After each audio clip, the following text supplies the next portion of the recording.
మాఘమాసం సందర్భంగా నిర్వహించతలపెట్టిన షోడశ దిన ప్రయుక్త పంచాయతన పూర్వక సూర్యారాధనకు శనివారం శ్రీకారం చుట్టారు. స్థానిక పేపర్ మిల్లు రోడ్డు సీతంపేటలోని యాగస్థలంలో చేసిన ఏర్పాట్ల మధ్య యాగ నిర్వాహకులు వడలి కుమార్ శర్మ ఆధ్వర్యంలో ఉదయం కార్యక్రమాలు ఆరంభమయ్యాయి. హోమాది కార్యక్రమాల అనంతరం సూర్య తీర్థ ప్రసాద వితరణ చేశారు. ఫిబ్రవరి 25 వరకు ప్రతిరోజు 7 గంటలకు సూర్య నమస్కారాలు, హోమాలు, శతచండీ పారాయణ, హోమం, సుదర్శన మంత్రానుష్ఠానం, హోమం, శ్రీ లక్ష్మీ గణపతి జపం, చతురావృత్తి తర్పణ, అష్టద్రవ్య హోమాలు, రుద్రాభిషేకం, హోమం, 9 గంటలకు ఉచిత కుంకుమార్చన జరుగుతాయి. 11 గంటలకు సూర్యతీర్థ ప్రసాద వితరణ చేస్తారు.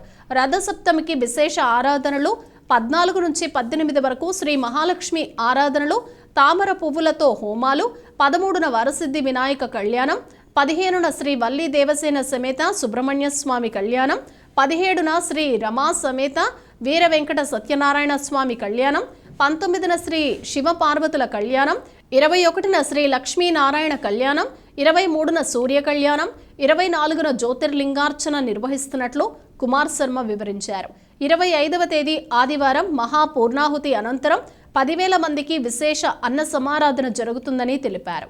భక్తులందరూ పాల్గొని సూర్య భగవానుని అనుగ్రహానికి పాత్రులు కావాలని, ముఖ్యంగా కుంకుమ పూజల్లో మహిళలు విశేషంగా పాల్గొనాలని కోరారు.